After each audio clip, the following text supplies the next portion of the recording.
Welcome to Techs on Techs. This is Jed Sunwall. This month we're talking to Justin Kiggins about Robert Pirsig's Zen and the Art of Motorcycle Maintenance. This is an insane book. I had no idea how insane this book was. I had seen it all over the place growing up. I always knew somebody who was reading it. It sounded kind of intriguing. I guess a little intimidating. I never picked it up. And Justin recommended that we do it a few months ago when we met up, and I'm so glad he did. I can tell you we do not do this book justice. It is such a crazy book. It goes so deep. I think there's so much wisdom in it. It is so hard to read. I found it very rewarding. I know I'm going to think about it for a long time. I loved my conversation with Justin about it. And like I said, I don't think we do it justice. I don't think it's possible, in about an hour. But it opens up a whole world. And I'm very grateful to Justin for it. And I hope you enjoy this conversation. All right, Justin, welcome to Techs on Techs. Thanks. It's quite hard to say Techs on Techs. Yes, that was... For some reason, when I came up with the idea for this podcast, I thought that was hilarious. That you would have a podcast, like an audio format thing, that forced me to say this thing that's hard to say and spell, like text on text. I love it. I love it. Texts. Sorry to hijack your intro, Jeff. I apologize. No, I love it. It's very fun to do this with you. So, we've known each other for a very long time. And so this is a real treat because we go way back. But before we proceed, you must tell me whether or not you're a technologist. I feel like that's a loaded question with the book that we're discussing today, in particular. Yeah. But yes, I definitely identify as a technologist. I think in many senses of the word, in my personal embrace of technology and technological solutions, my own curiosity around creating and building, and a good chunk of my career has been involved in using technology and developing technology. So yeah, and I think at the end of the day, I see technology as a way to make the world better for everybody. And so, yeah, I think I'm a technologist. Okay. No, you are. That's fair. And yes, okay. I mean, yeah, you passed. I passed? I mean, that would have been a really short podcast, Jen. I know. I'd be like, sorry, guys, we're not doing one this month. No, I mean, so now I'll reveal. I mean, we met each other through Open San Diego back in the day when we were both young, optimistic tech people who, the beginning of the century, who were like, this is cool. Like, we have all this data available to us now. Like, why not use it to make San Diego a better city? And so we go way back in that regard. How do you describe yourself now, what you do? You've had, I think, a very interesting career. Yeah, so right now I'm on a bit of a sabbatical, trying to figure out what's next. But I consider myself to be a practitioner and technologist working at the intersection of AI and biology. So I spent 7 years at the Chan Zuckerberg Initiative as a product manager, leading teams, developing open source scientific software, data visualization, data analysis tools and platforms, and was involved in a fair chunk of our kind of AI and biology strategy as sort of AI, as much of the world knows it, kind of came onto the scene with ChatGPT and such. And as we started to pivot towards building a stronger strategy and thesis for how to leverage AI for scientific benefit. So yeah, so I'm a builder. I'm a neuroscientist by training. Back when we met, I was working my PhD in computational neuroscience at UCSD. But I think I've always had this like dual, these like two sides of my scientific interests of both wanting to see new discoveries and help make new discoveries happen, but also really loving um, diving into the technology development in order to enable scientific breakthrough as well. Yeah. Well, it's interesting as it occurs to me now, you know, I I was in San Diego also. I mean, what drew me out there was to go to UCSD for my master's in foreign Mhm. policy. And then I think when you and I met was some years after I'd finished, but you were there doing your PhD. But I think we maybe had similar experiences at UCSD, which is like an undeniably like phenomenal school. Um, it's a great school.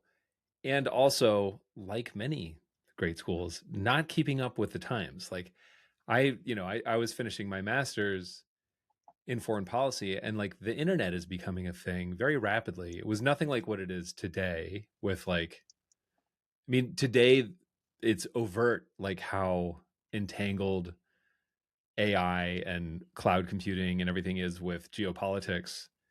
Back then it was not obvious that that was going to be the case, but I had a hunch, which is why I did not go back to DC with my Yeah, foreign policy degree. And I was like, I think I should work on like technology stuff.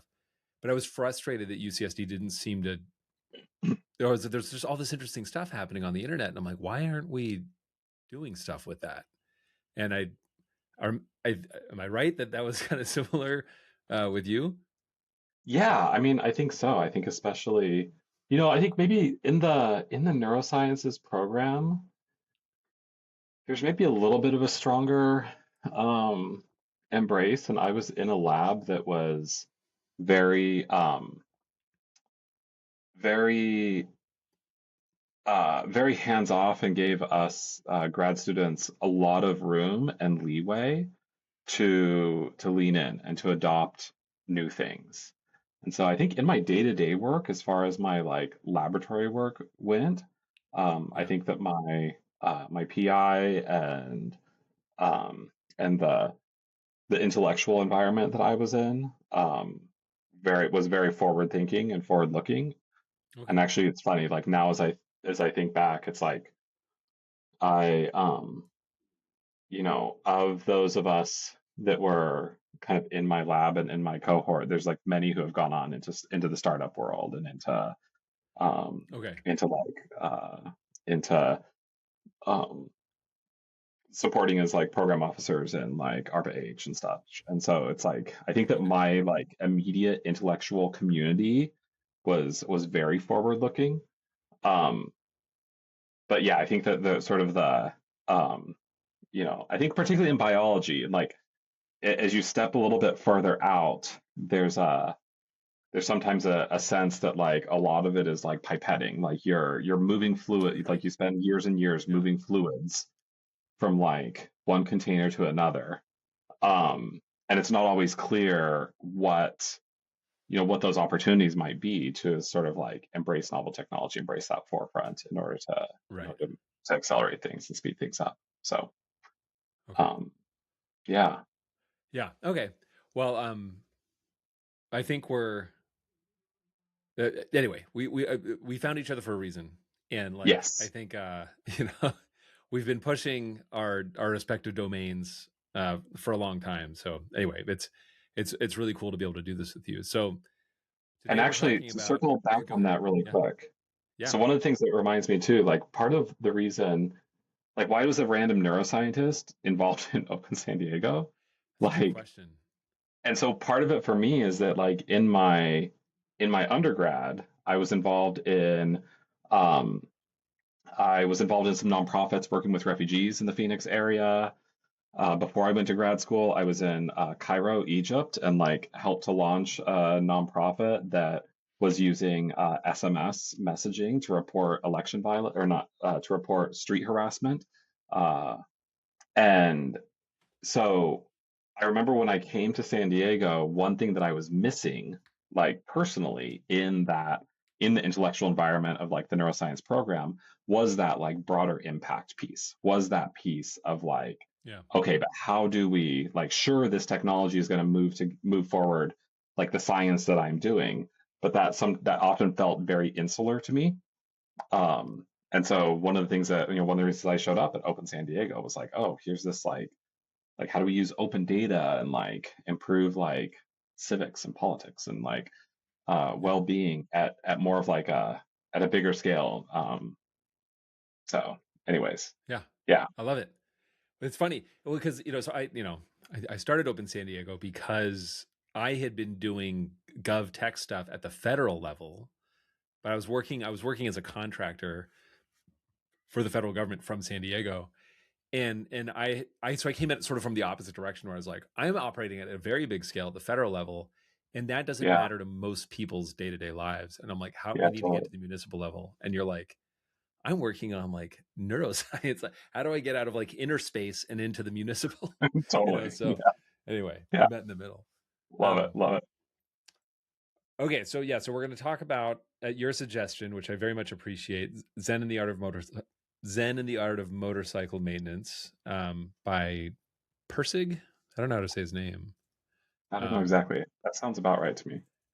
um, anyway, why? So Robert Persig, So, we brought this. This came about at the last CZI Open Science meeting back in October, yeah, back in San Diego, Carlsbad, technically. yeah, Um, you suggested this, and I was like, yeah, let's do it because this book was just like ubiquitous for. I mean, I was like there was always somebody reading it in my life, and I'd never read it, and I was always kind of intrigued by it.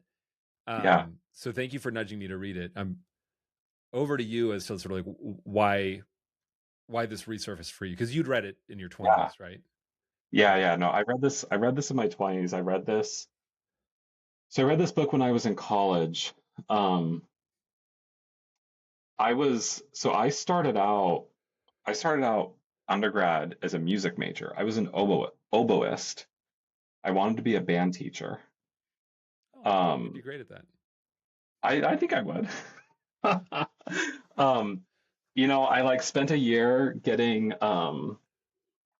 spending like 2 hours a day like making oboe reeds, like sitting there scraping a cane with like a knife in a very specific pattern to get the perfect like resonance of an oboe reed.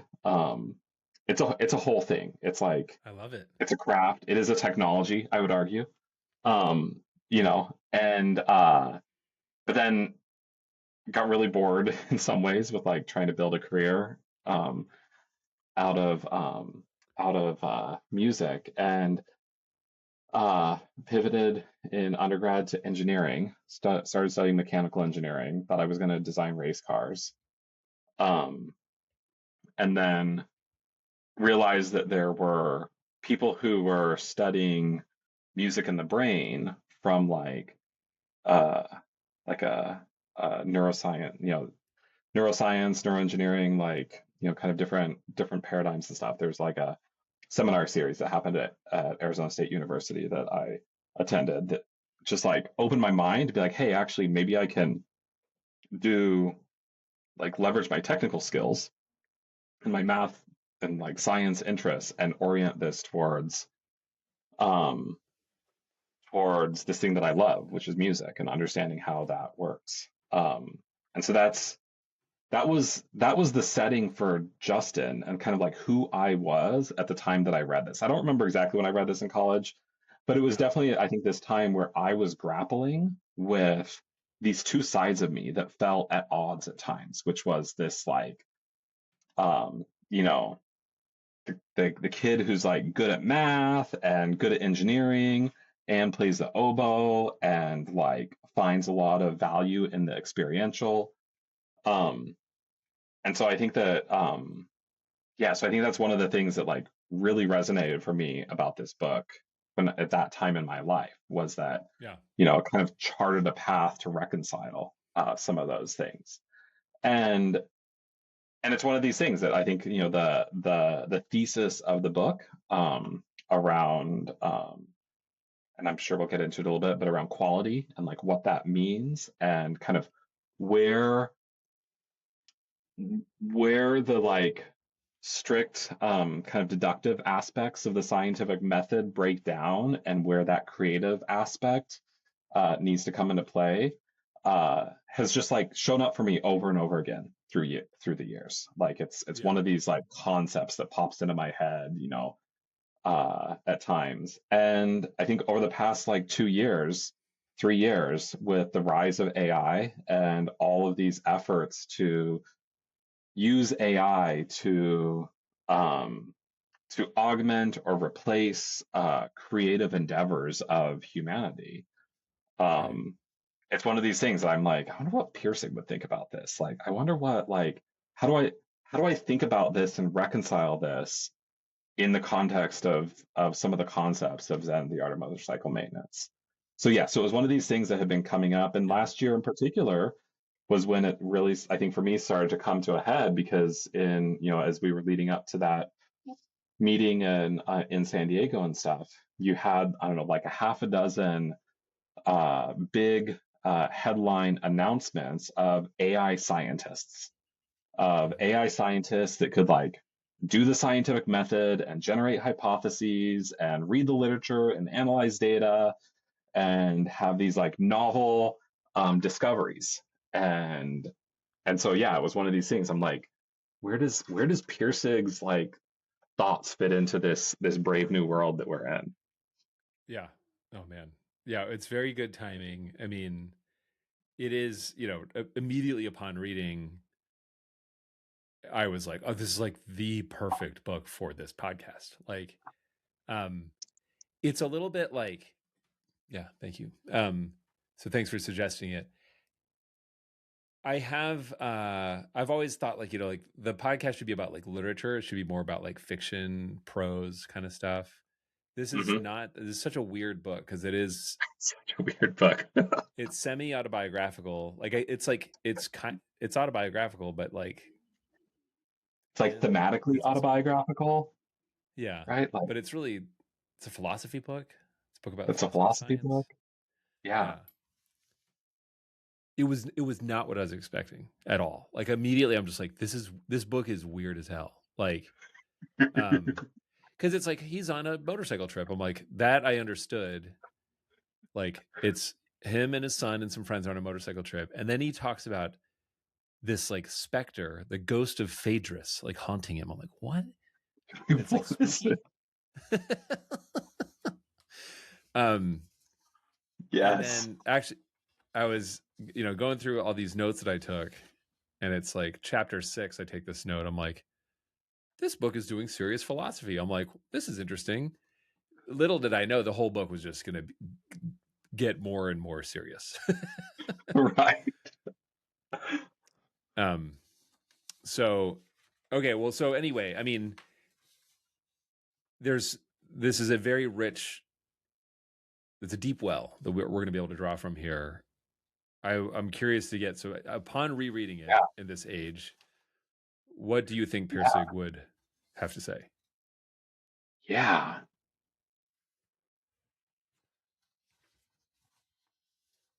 Yeah. I think that, man, there's a few different angles that we can take this.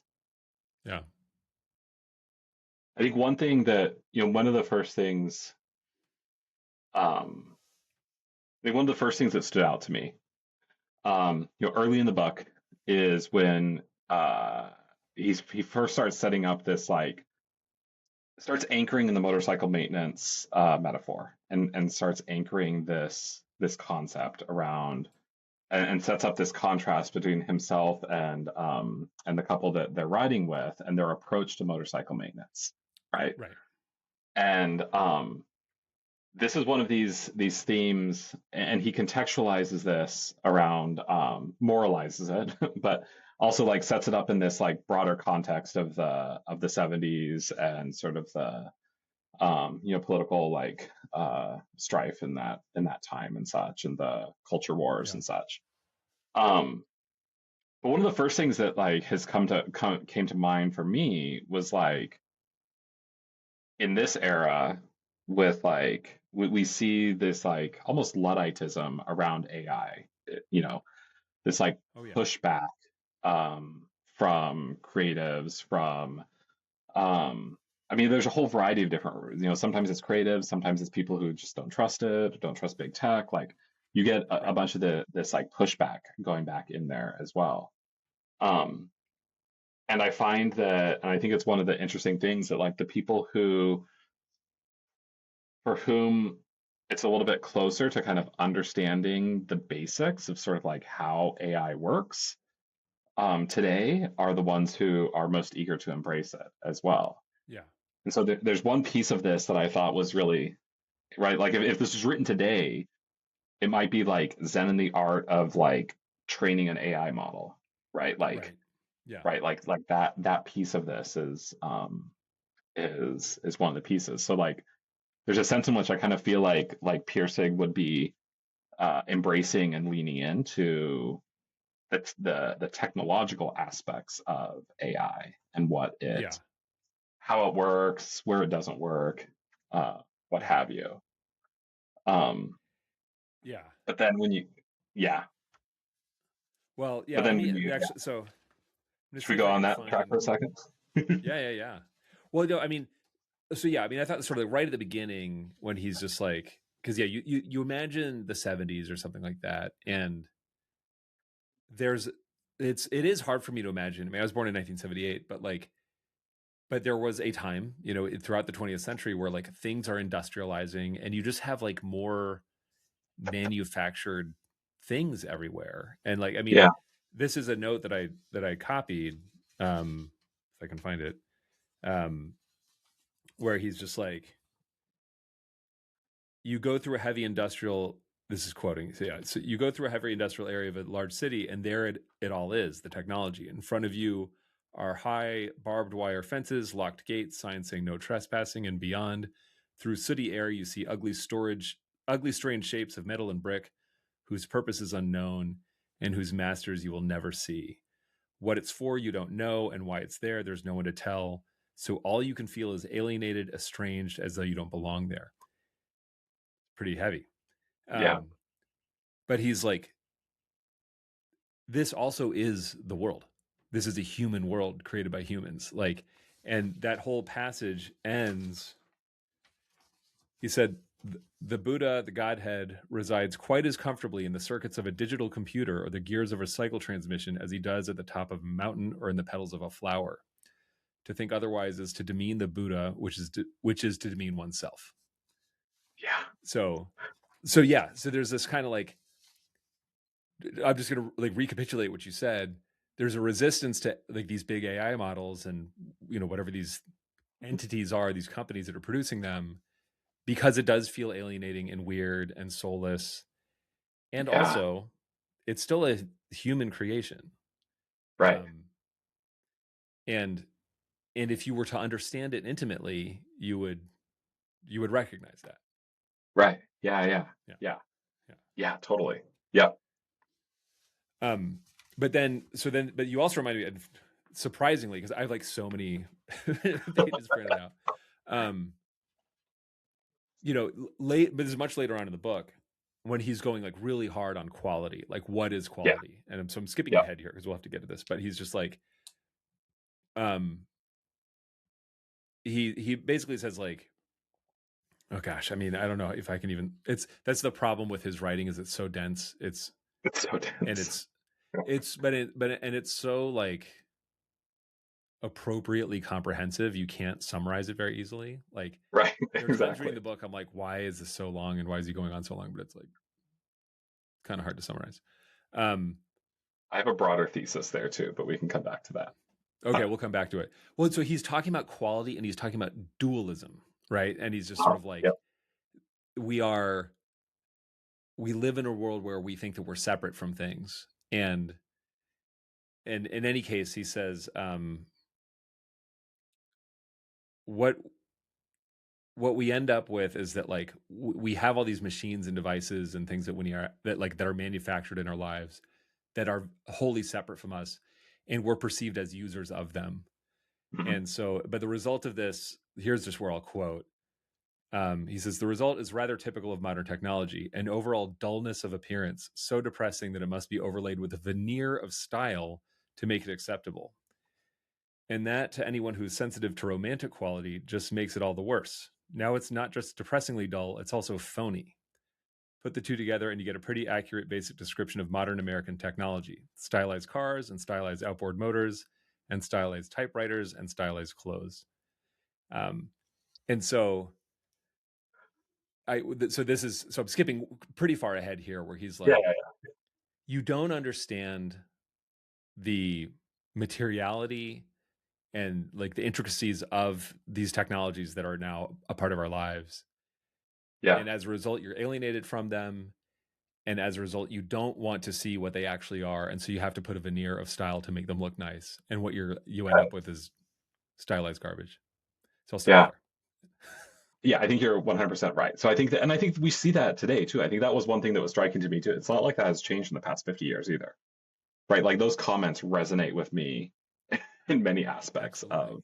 Yeah. of our life today, right? Like that is something that has not changed despite, you know, many shifts. And in some ways, maybe we deal with that in even more ways than Piercing did, right? Like Piercing did not, like IKEA wasn't around then, and like in many ways, like the way that like manufacturing costs have dropped with offshoring, and like this idea of like of yeah, having this like veneer on top of stylized veneer is almost more expansive than even in the 70s.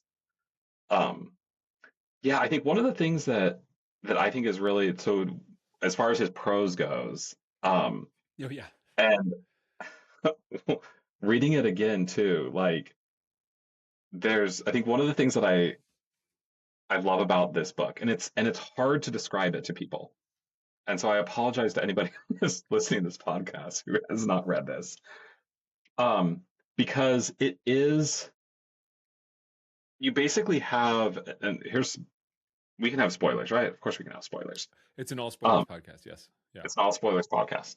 So I think one of the things that really fascinates me, and I could track it a little bit better having read it, read through it a second time, um, is that there's this philosophical argument that he's trying to make around this that this dualism between the classic and the romantic is ultimately false, and that this quality concept is the cornerstone that can unify them. Yeah. Um, and he does that in the context of a book, which is a philosophical treatise in kind of a classic sense, Yeah. interweaved with an autobiographical story about a motorcycle trip, um, Yeah. that starts off, uh, sort of like in the beginning, it's like he anchors really strong in one and then the other, and then it starts like merging in together even more by the end of it. Yeah. And his own um this like relationship between the narrator and Phaedrus, between Yeah. himself and his like former self, and how how those two characters kind of like come together by the end. Yeah. And so there's like these three levels, and by having this book where he doesn't try to just do one or the other, it like reinforces the core thesis of the core philosophical thesis in and of itself. Like Hmm. I think You that got to if he hand it to had, him. right, like I think if he had Yeah. tried to write this purely as a philosophical thesis about like what quality is and what quality and how quality is these things, um, you sort of end up, I get, in a way, this is sort of what Phaedrus ended up, uh, what Phaedrus's demise was this attempt to to build this thesis within this pure philosophical context. Yeah. Um, but Pirsig is able to do it by like not trying to cleave them, right? Not trying to cut them apart, but instead like interweaving this like narrative of him going on this motorcycle ride with the philosophical treatise, with the Chautauqua. Yeah. I mean, I would say with mixed results. My theory on this, I hear you. There's something. I do think there's something there. You're onto something here, but like he is also a crazy person. Like I think that's maybe a fundamental part of this of Yeah. the Mhm. story here is that like this is an insane book that no one wanted to publish, and he somehow got it published, and then somehow it became unbelievably popular. I I am shocked that this book is as popular as it is because it's a very challenging book. It's hard to follow. He has, and he acknowledges this in the book, that he has a bad personality. Like he's kind of obnoxious. He Yeah. spends a lot of time. I'm reading it Complaining and I'm about like, everybody. this.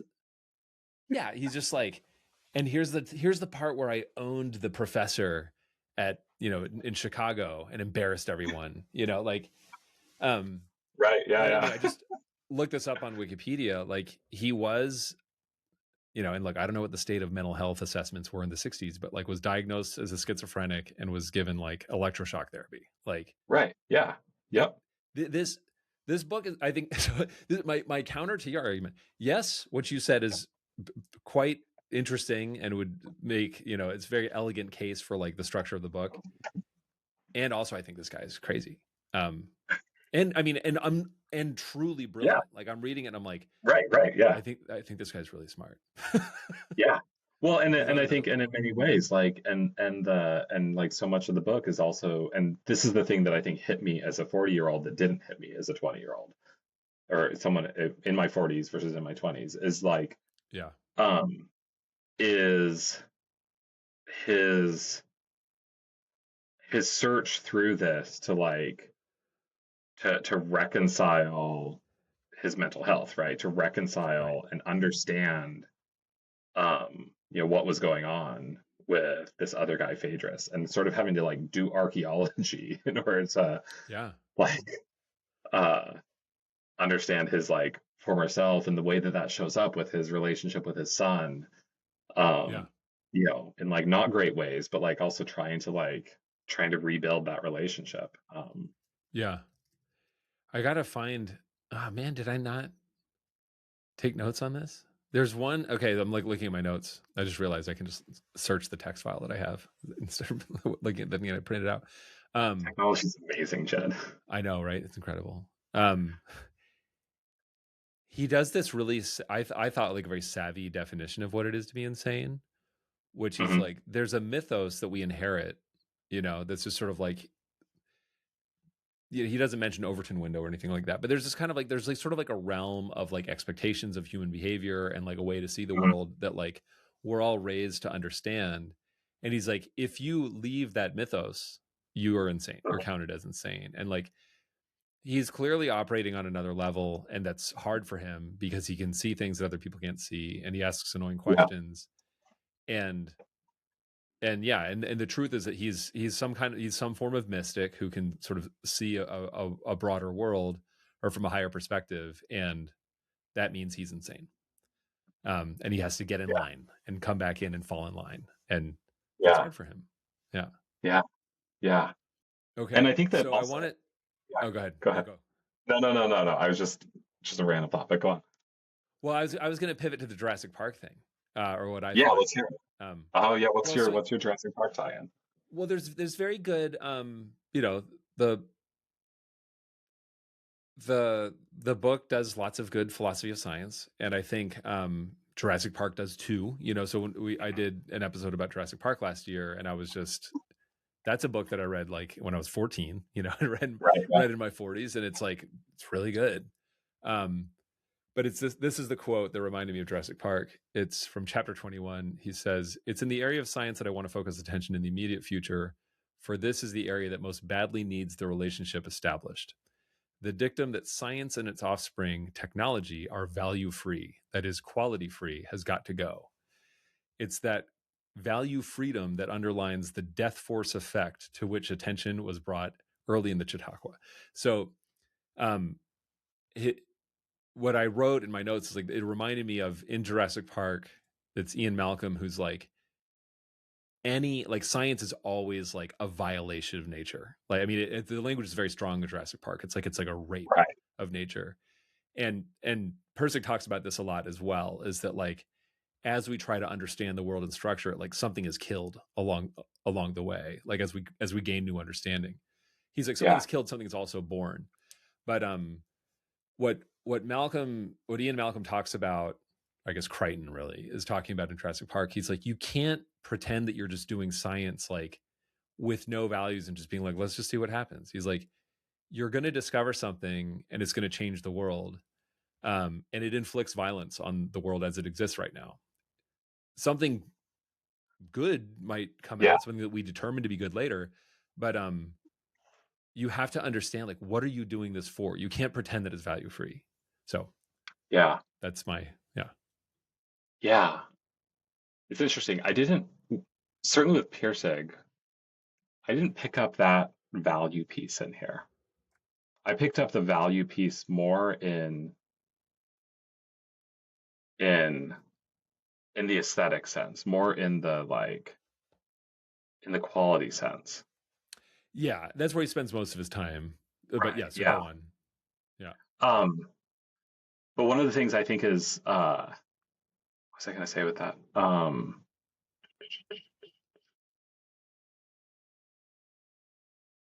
The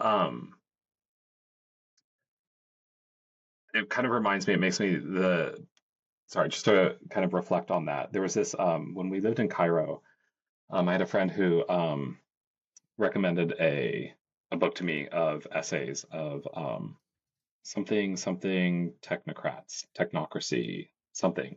Okay. Basically, it was a collection of like academic essays analyzing 20th century like modern Egypt policies. And Wow. Okay. one one of the things that came up in it was that really struck me at the time um, was this essay that was talking about basically the damming of the Nile River Okay. and the way that this was a massive, a massive public works effort, generates a bunch of hydroelectric power, large technology effort that it fundamentally took away technical knowledge from the community because for thousands of years the Nile River Delta has relied on the annual floods of the Nile River and all of the Okay. farming that has been done in that area that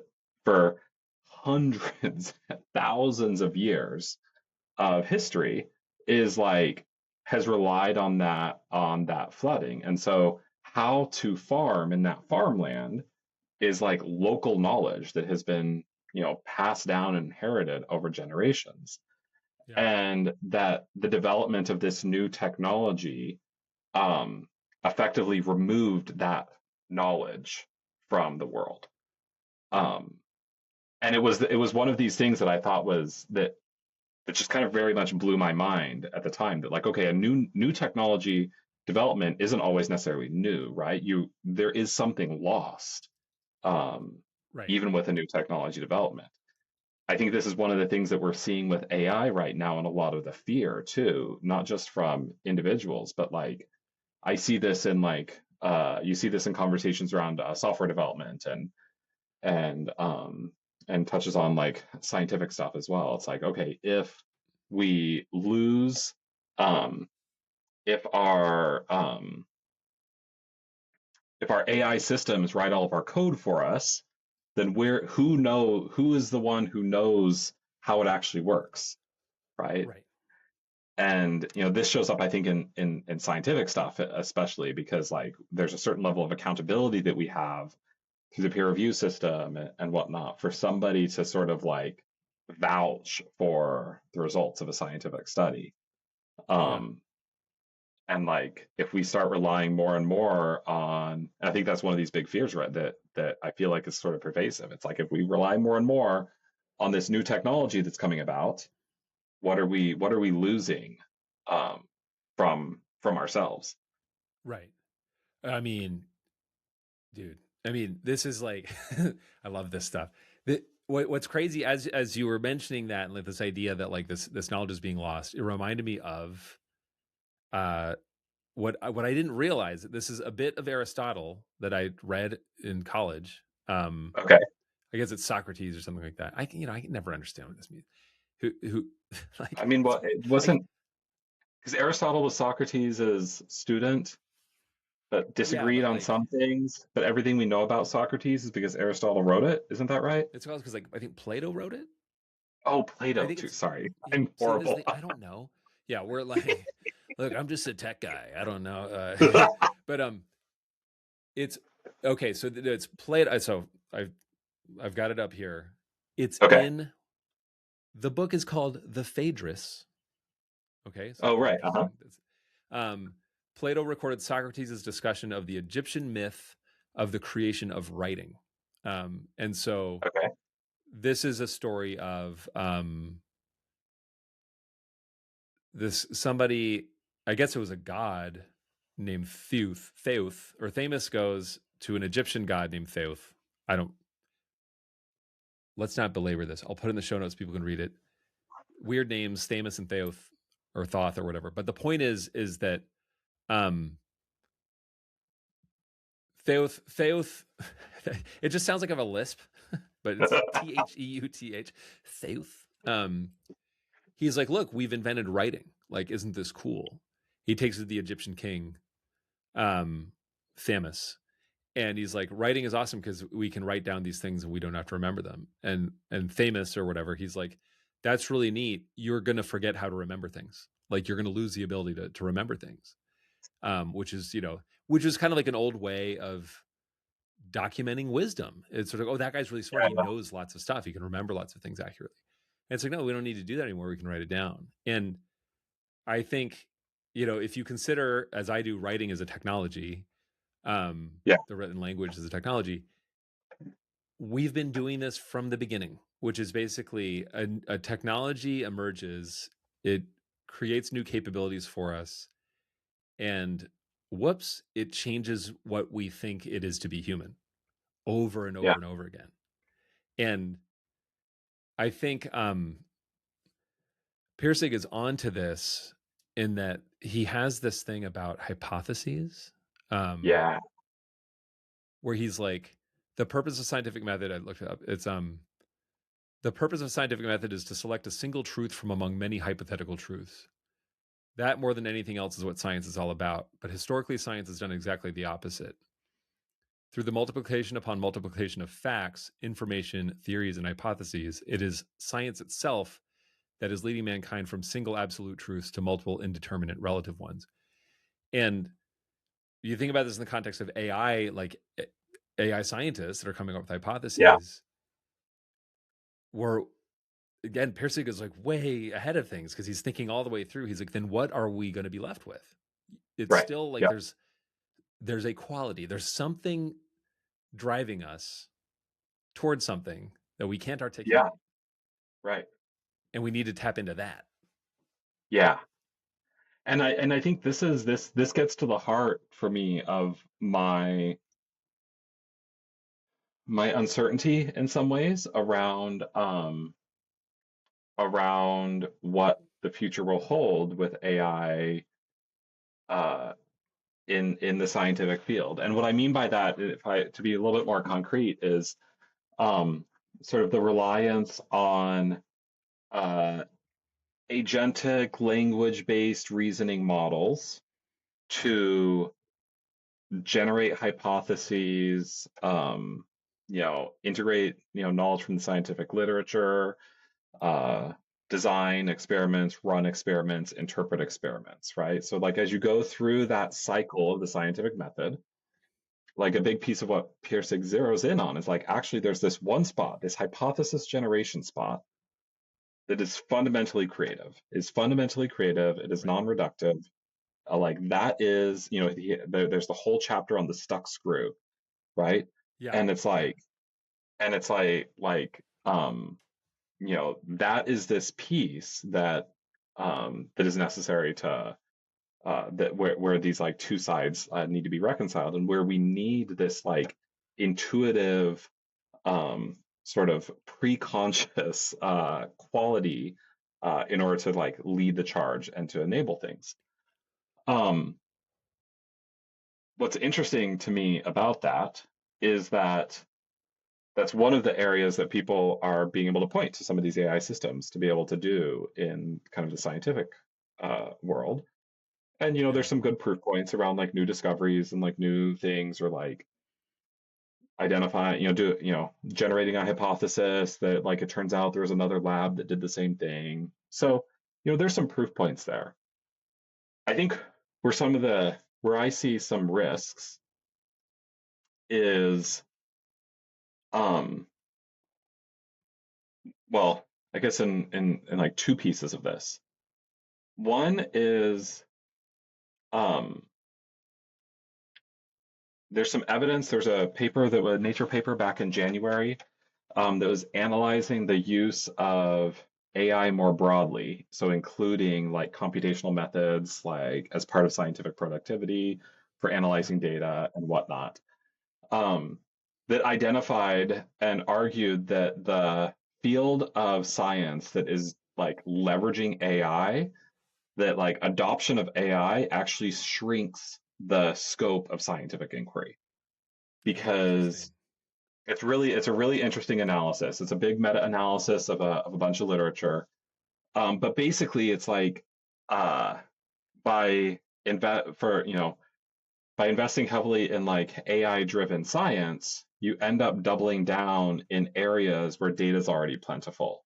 You're not funding somebody to scuba dive down to some random corner of the ocean in order to Yeah. identify something new, right? Those are Yeah. kind of maybe your extremes, right? But they do a Yeah. comprehensive kind of meta analysis of this. And so, to the Yeah. extent that and I think we see this in art right now, right, as well, too, right? Like we have this concept of like AI slop, right? Like Right. on the one hand, I use AI tools to help generate art and concepts for my kids' D&D campaign, right? I'm like doing D&D for my kids. I'm 100% using AI to help me to help with some of my creative processes, and like to go from a kernel of an idea to like flesh things out. I'm not going to claim that that's capital Q quality, right? Like in Phaedrus or in Phaedrus's classroom, that I probably would have been a C or D student, right? As far as the Yeah. that whole that whole scene. Um, Yeah. but like that's then one of my fears. It's like, okay, so if we start just leveraging these, because maybe that's part of what we have not seen. It's nice to talk through this out loud. Yeah. So what we, I think, have a general knowledge of, and like the AI slop, I think makes sense of this. It's like the AI slop.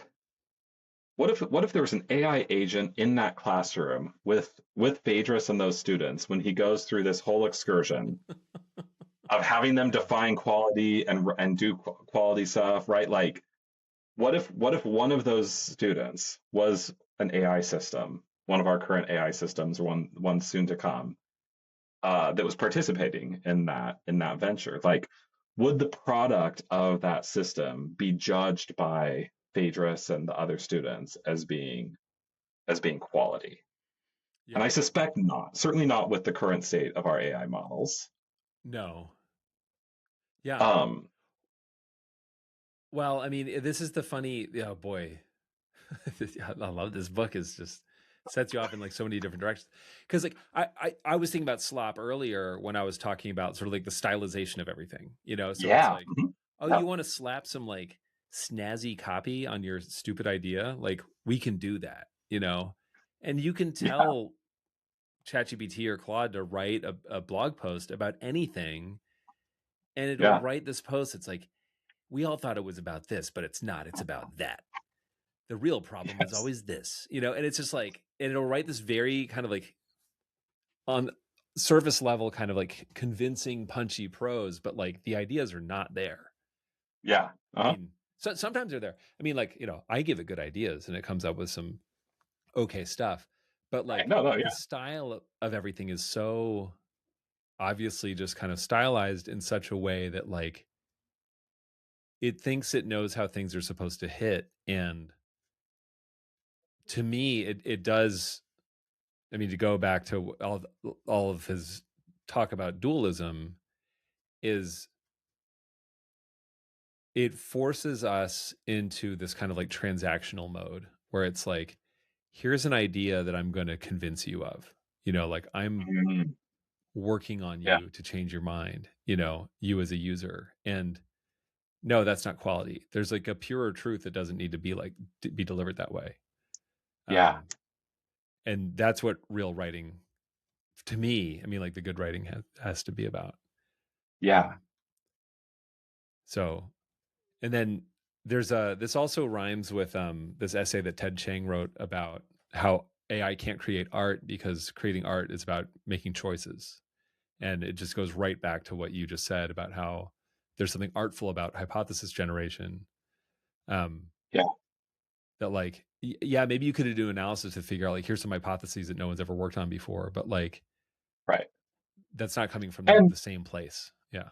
and I suspect that there's going to be that like there will be great I anticipate that there will be great technology development. There will be new drugs that are discovered using these methods. There will be Yeah. like like I think there will 100% be like technological progress that we can point to. I'm Yeah. deeply skeptical that we're going to have fundamental progression of our scientific understanding of the world that is driven by these AI systems. Um, Well, and yeah, I don't. Yeah, it's like, do we get do it? Is it possible to avoid the slop if they just get smarter? I don't know. Maybe that's like that's I don't know. well, I mean, Slop I just do gets seems think to get more proficient. it gets more Is proficient. It creates more yeah. stuff. Like, so, I mean, this is very Zen. I mean, well, I guess it's Zen in the sense that like, I don't know that much about Zen or anything like that, but like, um, I've dabbled in contemplative practices. Um, but like, it does kind of boil down to like the world that we humans create is a world created by human attention. And, um, if you'll forgive me, I'm going to read a quote by me. Oh, nice. Let's hear. But it's relevant to this. So I wrote this paper last year called, it's a white paper called Emergent Standards, where I talk about um, how the web is an engine for standard development emergently. Like you don't need standard setting organizations anymore. Like people can just kind of self organize on the web to create new metadata standards or file formats and stuff like that. We've seen it all the time. And so I use RSS and Markdown as examples. Hmm. Um, and then and so the thesis though is that like what the web is an engine that's just by through the client server relationship, that like if you can come to an agreement on how data should be transmitted and received, you can do it. And so first it was like, here's a web page, does this web page look good on your end? Like, yep, great, like we're aligned on what web pages should look like. Here's an RSS feed. Does this work for you? Yeah, and we're aligned. Like if you put this kind of XML file on the internet, like we've got clients that will do stuff with it. And like, and Yeah. we've done that for like genomic data. We've done it for satellite imagery. We've done it for video content. And basically where I end up is like, we're just going to keep doing this. The web is just going to keep enabling us to share information about more things that we don't really have normal human language or like documents that, we've figured out Mm-hmm. yet. But anyway, the kicker, like, is at the very end, is that I said the insight to take from this is that we are the ones who develop languages to describe the things that matter to us. We create and deploy the sensors that will train the models of the future. We humans still bear the responsibility of figuring out what we pay attention to and what we prioritize. We bear huge opportunity costs if we focus on the wrong things or let the capital markets set our priorities. And I guess I would add to that. I mean, a investor owned AI model will also be setting the priorities. And it's, Right. it'll be like, you should do research on this and not on that. Like you, we have to be very leery of like who's making these decisions on our behalf. So, Yeah, yeah. No, yeah, I think that's very fair. but yeah, I mean, but this is all, sorry, I feel like I've been talking too much, but like Yeah. this, the reason he spills so much ink and literally goes insane thinking about quality, like, is because we have to grapple with this question, like what is left for us humans to do if we're able to Right. automate everything out. Yeah. I'm circling back to that whole chapter with education, where he is a professor who is teaching writing. I have a friend who teaches creative writing at um, university, and like our education system is grappling with the influence of AI and AI Mm-hmm. slop, and there are, you know, I think there's an entire school here in Arizona that is run by AI, like a charter school or private school or something. Amazing. Uh, like, but I think one of the interesting things is like you go back to like if you zero in that experiment that Phaedrus has with in the classroom trying to get his students to define quality when he Yep. himself doesn't know the answer and he's not giving Yep. them grades. Um, part of what he is are pushing back against is this like transactional nature of the education system. That's right. Um, and it is in that transactional education system that actually like AI is actually going to probably be pretty effective in like Right. running a transactional classroom. I was this is it reminds me too. It's like I was chatting with another friend recently about uh just like all these companies laying people off to try to get AI agents to like do their job for them, and the reconciling that with like the work from home shifts in the broader tech industry. Yeah. And the aha moment for me was like, oh, actually, like if roles like jobs where you can Mm-hmm. safely be remote and largely interact with other people through your job through digital means are probably going to be some of the first to like get scooped up by AI in the near term. Yeah. Because those are going to be the ones where you can sort of like do the Turing test, right? And like swap out the person on the other end. Um, but anyway, but Yeah. this is one of these things that's like, it's like, you go back to that classroom and it's like Phaedrus was trying to push to get these students to engage intellectually in a way that was less transactional. That's right. Um, and And get people to select themselves out. Like, yeah, he's like, look, if you don't want to be here, you shouldn't be here. Like, that's good. You know, right. like you should go be a mechanic. Like, you should do literally anything else.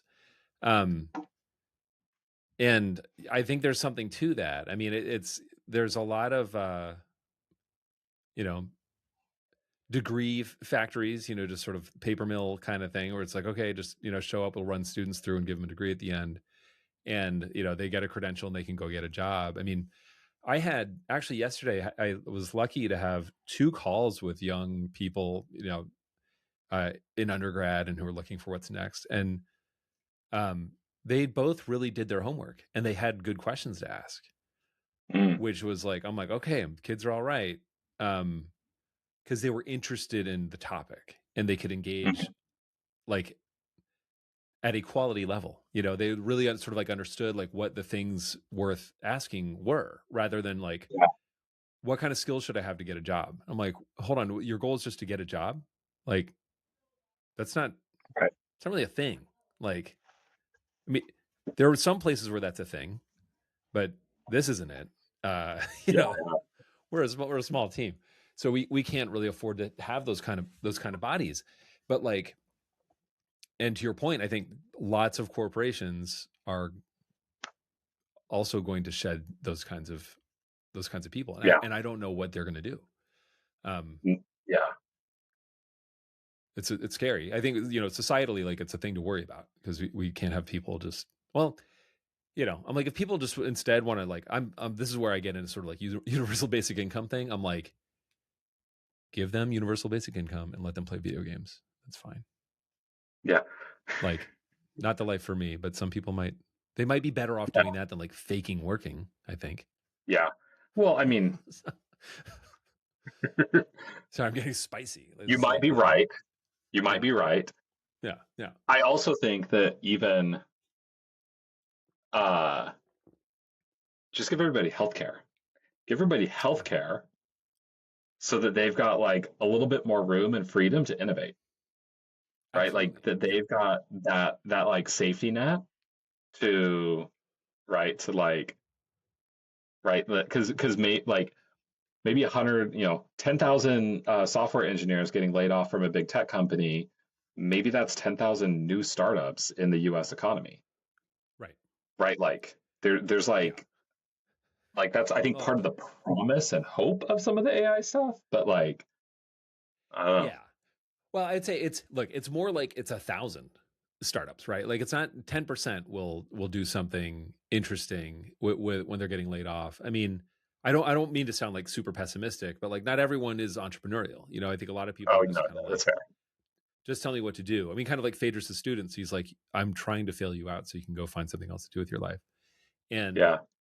but I think there's a broader thing, which is like, there are many valid ways to be human, and being a, like, wage laborer is merely one of them. There's like lots of other ways to be alive, and I think I don't want to sound like a totally crazy hippie, but it'll be good to have more people experience that and like try to figure out what they can do with themselves. Um, Yeah. yeah, because I think there's a peril of being an American, and certainly the way that I was raised, where it's like, if you don't have a job, you're good for nothing. If you're not able to Mm. provide, you're a total loser. And it's like, well, I think we need to reconsider that, because there just might not be a market for human labor. Yeah. Yeah. Or the more extreme was what I didn't get to attend it, but out at South by Southwest they had an art installation where humans were getting hired by AI agents to do things in the real world that the agents weren't able to do. Right. It was like it's like a commentary on the gig economy and like but it portrayed this like inverted marketplace where it's like, maybe humans will be getting hired to do gigs for the AI agents. Um, Yeah. I mean, what's crazy, we already do it. Like, if I do a CAPTCHA, I feel like I'm working on behalf of a robot. oh yeah, Um, no, that's fair. you know, so Yeah, some of that stuff already happens. But no, I think, I mean, again, I'll thank you for, prompting me to read this, because I think you're totally right that, like, it's more relevant now than ever. I mean, this guy was seriously on another level, like, was able to see something and think yeah, through it so deeply. That's, yeah, it's just incredible to read so many years later. Is there yeah, anything else? I mean, we've been going on this for about an hour. I want to yeah. Is there make anything sure. else? Make sure to make a point on. Uh, Well, yeah. Anything else that struck you upon rereading that we haven't discussed? If anything comes to mind. um, how old's his son in this again? Like 10, 10. right? Can you Like imagine? can you imagine? That's the one that was like cruising across the country with your 10-year-old on the back of your motorcycle. And then, and then mention multiple times in your best-selling book about how he got diarrhea. Then Chris got diarrhea again. You're like, hey, son, I wrote a book about us. Check it out. And then everyone's like, oh man, Chris got diarrhea in Montana. And then again, it's like, why did he have to write about this?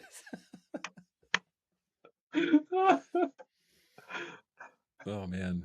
Oh, I'm sorry. Oh This is very man. dark because then in the afterlog, he's like, also Chris got killed. Like it's insane. Did you Right. read that? Yeah. I It's did. like, I did. man, I'm reading the book. I'm like, man, that book was insane. And then I read the afterward, and I'm like, dude, like it just gets crazier. It's just yeah. So yes, Yes. no, the whole time I was just like, this guy is he's a little much, but He's he a little knows it. much. Yeah. Yeah, Yeah. He knows it exactly. And I think that the yeah, no, he's a little much. And I like um the extent to which he, I think particularly in the early part of the book, is so like observational about the like he follows a logic of like observing the people around him and be like, they're acting like this, therefore this must be what they're feeling. Like, yeah, like he's like it's very clear that that's his thought process of like needing to break that down very yeah, carefully and like yeah, interpret the world around him. Um, yeah. but yeah, Oh, and it's it's always like, and here's why they're wrong. and here's why they're wrong. Yeah, yeah. Yeah, No, there's yeah, yeah. I mean, I think that, but this is where I'm at with this. Is like, what's this capital Q quality, and like, how do we still like own it in this new era? So yeah. it's No, it gives me hope because yeah, like it's still that's an unsolved problem. And well, a past episode we did a book called A Pattern Language, which is by um a guy named Christopher Alexander. Um, it's another book of sort of the same era, like 70s by a 70s mystic, I would say. Christopher okay. Alexander was an architect, like a landscape architect or something like that. Um, but Christopher Alexander has this concept of the quality without a name. And A Pattern Okay. Language is a book about like how do you design a house that feels good to humans? Okay. And it's like Yeah. the quality that has no name. Like it's a feng shui thing. Um, but it's an understanding of like where you put windows and having chairs that look different from each other, and maybe not having everything be a perfect right angle, like basically, but studying like very intimately spaces and understanding like what makes some feel good and what makes some feel Yeah. less good. And it's impossible to articulate. Like it's a never ending journey that we're on, which is great. Yeah. Yeah. Yeah. Well, I love it. I love it. Oh, one other thing, when I was reading about Persig, there's a meeting room, or there was, in Apple's headquarters for a long time, called the Persig room. Oh, interesting. So he had apparently he wrote the manuscript. Hang on, this is in my notes. Wrote the manuscript on an Apple II, Oh. and yeah, he used an Apple II, and he had a relationship with the company. And so there's a meeting room called the Persig meeting room. And I remember as I was reading it, I'm like, Steve Jobs definitely read this book. Like Mm, the ideas of quality and like integrate, like just like a product having a yes. soul and everything like that. Integrating it with your life in an intimate way. It was like very Jobsian, and turns out, yeah, almost certainly true. Yeah. No, that's really interesting. And you can kind of see the way that going back to that veneer thing, like you can see the way that Apple as a Mm-hmm. company tried to push against uh, that, right? Like tried to, uh, yeah, push against that ugliness with a veneer of That's right. style, right? It's this idea. I mean, I think I got this from Apple or Jobs. The idea that like design is not how it looks; it's it's how it works. Like, Right. yeah, Yeah, that um, holistic approach. yeah. All right. Well, Awesome. thanks so much for doing this. Yeah. Thanks, yeah, thanks for nudging me to read it. Well, I told you it and was a thanks for hard being book. game and getting me to kind of reread it as well. Like it's I don't know that I would have necessarily just picked it up casually again were it not for inspiring me to dive in again too. Good. Well, and I can only hope that this will prompt some people out there to pick it up. So thank you so Yeah, much. I hope so. All Awesome. right. Thank Until you, next Jed. time. Till next time. All right.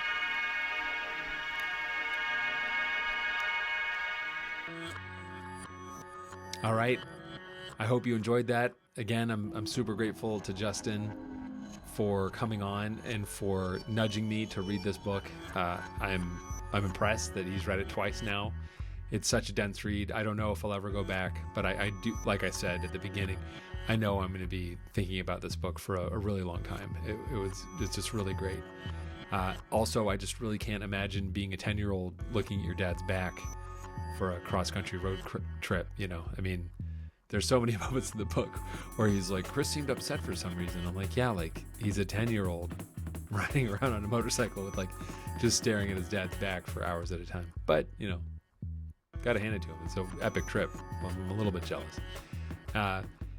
Next month, May, I'm going to be talking to the wonderful George Dyson again.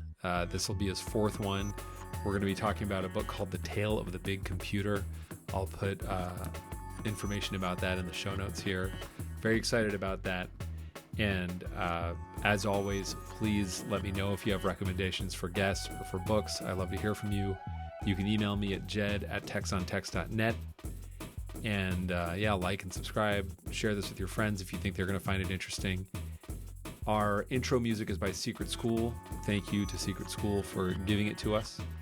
And this outro music is a song called 3/10 of the Population by We.